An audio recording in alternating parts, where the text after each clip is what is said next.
मुझे बेहद दर्द है दोस्त, इतना दर्द कि आंखें खुलती नहीं, सांसें नहीं ली जाती।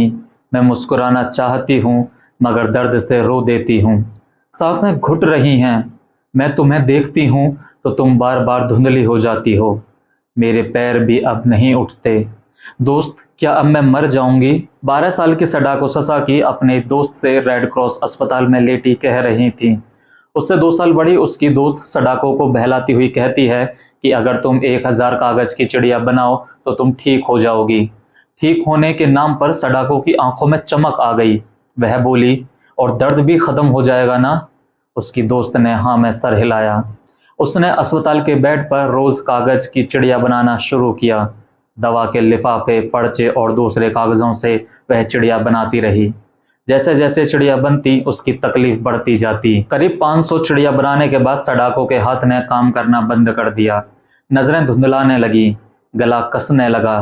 फिर भी वह हिम्मत और उम्मीद से लेटी लेटी चिड़िया बनाती रही। 600 चिड़िया बनने के बाद वह बिल्कुल टूट चुकी थी। उस 12 साल की सडाको की बनाई चिड़िया उसकी मां संभाल कर रखती रही।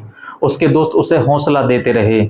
आखिर 644 चिड़िया बनाने के बाद उस लड़की की हिम्मत टूट गई और उसने अपनी आखिरी सांस ली। सडाको ल्यूकेमिया बीमारी से पीड़ित थी। हिरोशिमा जापान में जन्मी सडाको को यह बीमारी परमाणु बम के अटैक से विरासत में मिली थी। वही परमाणु बम जिसके गिरने की आज बरसी है, वही बम जिसने सडाको जैसे करोड़ों बच्चों की जिंदगियां बर्बाद कर दी।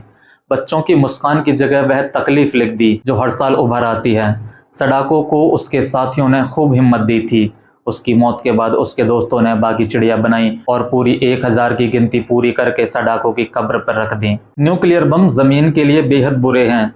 दुनिया को इनसे पीछा छुड़ाना होगा, वरना फिर कोई पागल उठेगा और करोड़ों जिंदगियां बिखर जाएंगी। आज नागासाकी परमाणु बम की बरसी है। हो सके तो एक कागज की चिड़िया बनाइए और अपने बच्चों को दीजिए। बच्चा अगर मुस्कुरा दे तो समझ लीजिए मेरी सडाको मुस्कुरा रही है। वह हम सब में जिंदा है। काश हम हथियारों से नफरत छोड़ मुस्कुराहट से मोहब्बत कर लें। नफरत हारेगी सडाको, पक्का हारेगी। तुम्हारे जाने के बाद तुम्हारी जमीन ने करवट ली, अब वहां सुकून है। सडाको, जैसा तुम सोच रही थी, बिल्कुल वैसा ही सुकून।